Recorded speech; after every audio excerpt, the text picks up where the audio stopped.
أعوذ بالله من الشيطان الرجيم. بسم الله الرحمن الرحيم. إذا السماء انشقت وأذنت لربها وحقت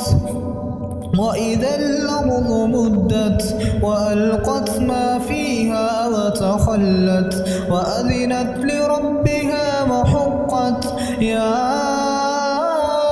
أيها الإنسان إنك كادح إلى ربك كدحا فملاقيه فأما من أوتي كتابه بيمينه فسوف يحاسب حسابا يسيرا فينقلب إلى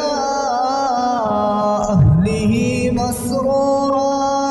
وأما من أوتي كتابه وراء ظهره فسوف يدعو ثبورا ويصلى سعيرا إنه كان في أهله مسرورا إنه ظن أن لن يحور بلى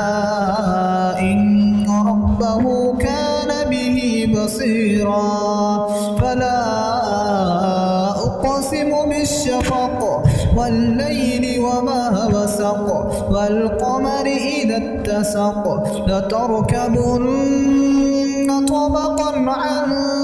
طبق فما لهم لا يؤمنون